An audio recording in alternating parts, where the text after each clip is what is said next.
بسم الله الرحمن الرحیم. ګرانو کتونکو الف خان شیرپوست تاسو په خدمت کې حاضر دی. ګرانو کتونکو کیمرامین ناصر یاسر خان دی. نن چې زه تاسو سره کوم شخصیت کوم خستی متعارف کوم هغه خپل صدا تعارف محتاج نه ده. ډاکټر یونس صاحب د 400 سیمې عمرزو سره تعلق ساتي. په سرکی کې آباد دي ارسلاخان کلی او صحیح ارسلاخان دا نوم یادېږي او دا به ډېرو خلکو اورېدلی وي. په دې باندې هم خبرې ترې کوو چې دا څوک و د خوبې سوي. خو ډاکټر یونس صاحب جون په مختلفو شعبو باندې تقسیم دی. یو خوا جاگیرداری، جیداد، پټي، کروندګر، زمینداری.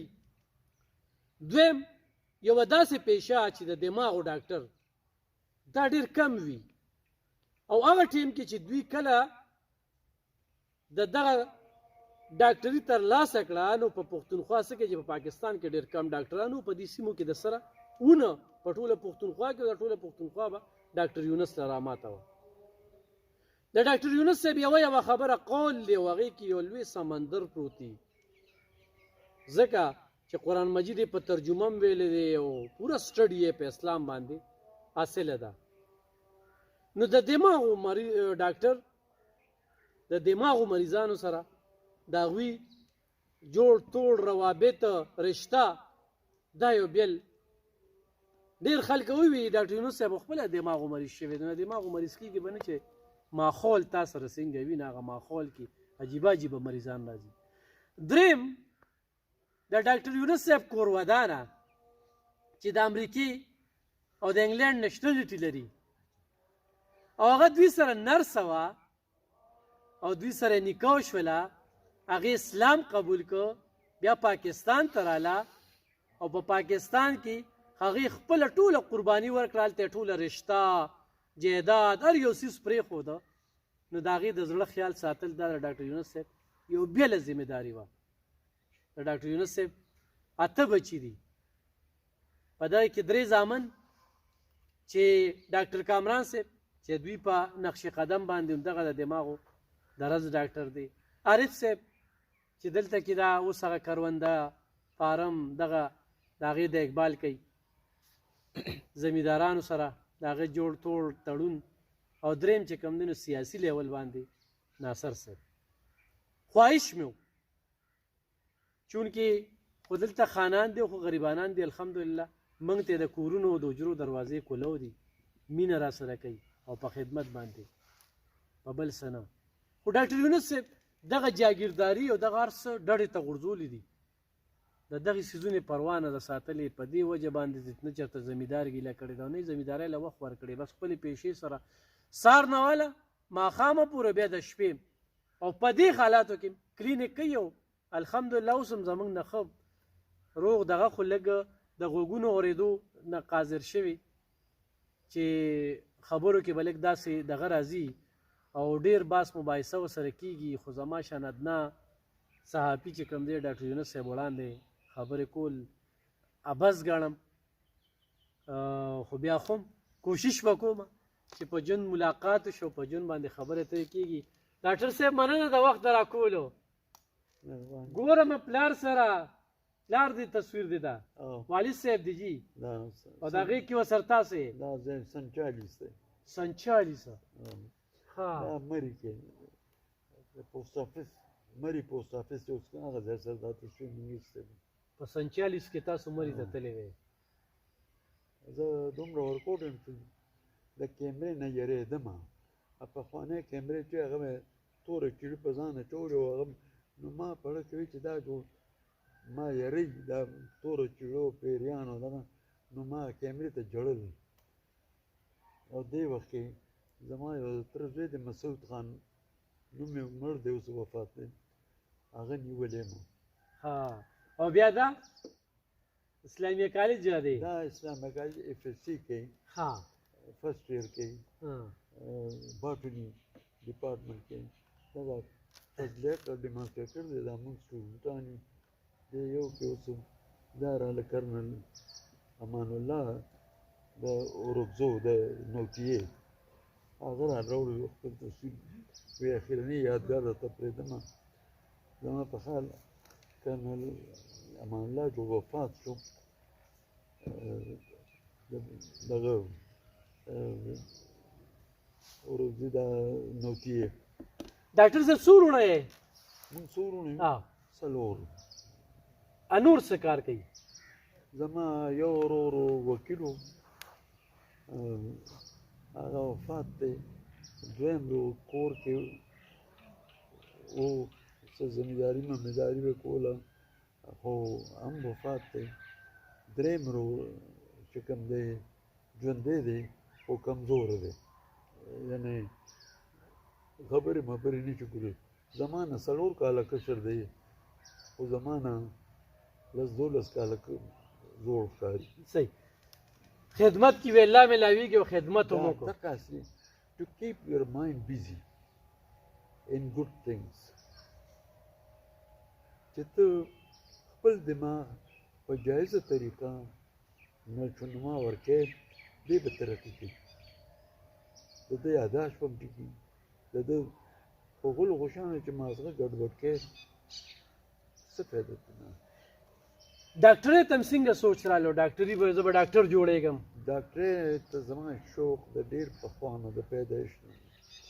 زمونږ د حجره چې دی عمرزو کې زما کلینیک چې دی دې سره خوا کې زما د تره کور و حجره وه نمبر د تره مې هغه چې خالي شو هغې کې بیا ډسپنسري و سرکاري هغه زه ورکوټ وم هغه ځای کې هغه وخت کې یو هندو ډاکټر و هغه له به زه تلم ورسره به وړېدم راوړېدم به بیا ورپسې دغه راغی د نوښار یو کمپاوډر و سینیر حبیب الرحمن ډاکټر خلکو ورته نوښارۍ وې هغه و او ما له زیات انکریجمنټ هغه راکړی چې وفا کېده هم ما له راغلی و او لاس یې راباندې راښ کړ بیا لاړ بیا نوښار کې چې نو وفات شو.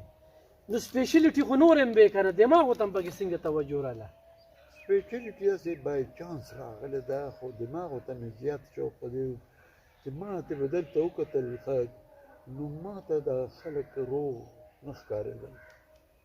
کمی وې پکې هر قسم کمی وې پکې جینیټکس واخله سیاست لین دین د سکولونو نظام دا ټول نو ما ورته چې نن وي خو سبا دا خلک دی ناجوړه کېږي. د دې وجې ما پرسنل انټرسټ سایکیاټري طرف ته ولرو لیکن بنیادي طور زما زیات تجربه زیاته په انډوکرانالوجي کې ده او په ګیسټرونټرالوجي کې. د هغې نه په انګلینډ کې زه یو وارډ کې رجسټراري مې واخیسته د سایکیاټري دا سایکیاټري مې د هغې نه بیا شروع کړه. هغې کې زه رجسټرار وم یو 2 کاله هغې نور ما خپل سټډي وه د میډیسن نه به هم دې کتله لکه زه ګورم چې یو سړي ته السر ولې کېږي نو د دې سایکیاټریک وجوهات څه څه دي.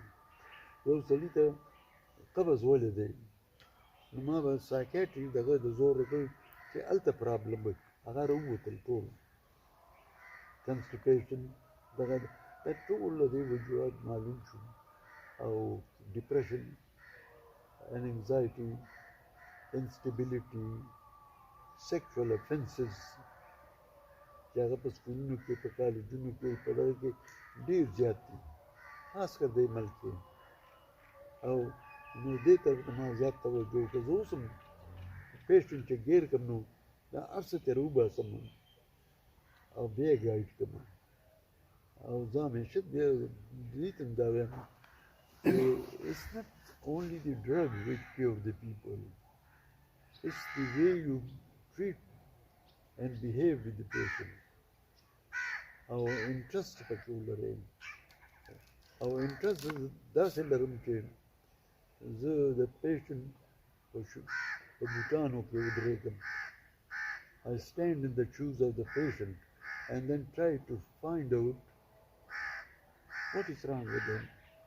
Why he's behaving like that, and he knows that my doctor knows my problem او هغه پکې انټرست په خپل زمانه زیات واخلي. انګلند کې هم څومره وخت تېر کړو دې ځنه تاسو میډیکل ته وتلي وې چې تاسو انګلند ته تللي ما چې انګلند کې وخت تېر کړی نو زما په کال زه سن 61 کې تللی وم او سن 59 کې رالم بیا. نو دا څه اته کاله داسې 69 کې راغلې ها خو زه چې رالم نو غلط وخت کې رالم. هغه وخت کې پاکستان په ماتېدو کې په رکېدو کې فوج جنګېده، پاکستان هغه د شکست خوړلی و، بنګلادیش جوړېدونکی و. او عجیبه خبره دا ده چې څونه زما ملګري وو په ډاکه کې ټول سیاسي انټرست لرو او اکثر پکې مړه شو بنګالیان. ما بنګال کې ایم بي بي ایس کړی او ما قومیت ژبه د هغوی نه زده کړې ده زیات. اګر چې زما خپل کور هم لکه زما تره د نیشنل افغان پارټۍ هیډ پاتې شوی ده، جنرال سیکرټري د خدای خدمتګار روزو کې دغسې باچا خان مې په رشته کې نیکه کېږي، د بیا مې د ماما زوی دی. نو دې ځای مې انټرست خو هلته ما اصلي پالیټکس زده کړ. په دې 61 کې بیا واده کوم ټایم کې وشو دا څنګه تړون راغی چې هغه ځای کې دلته کې خو هم تا ته کمې نه وو، غټه رشتې وې، بیا غټ تعلیم و، بیا ډاکټري بیا او دا یو اکثر لالچ خلکو کې وي بارملکۍ سره واده وکړم نشنه دي براته ملو شي چانس هم وو او یو ډیزایر هم وو.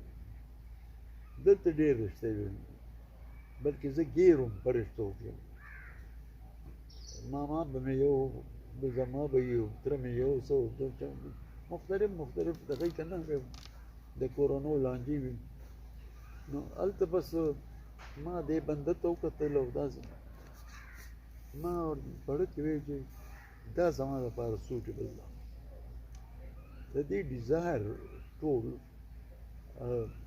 ریلیجیس مایندډ و.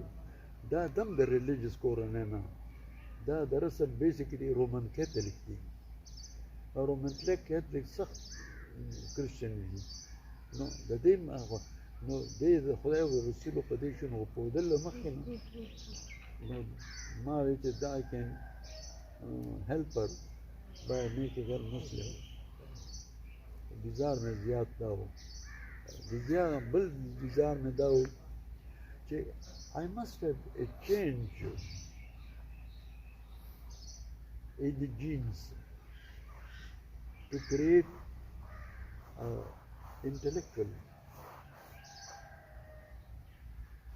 څه ته چې تاسو ورته هایبرید او اوس هم که تاسو وګورئ زما د بچو د دوی کړو طریقې بالکل د نورو خلکو نه پټې بدلې دي. هغه جلیسي په هغه شکل نه ده کوم چې د نورو خلک ده او خنداګانې ده. یعنې ته به ووینې کوم and the more you are happy the more your mind is creative. دا ور یاد لرئ چې خبر لرا شو thought. What is thought? Thought is nothing but a vibration of energy.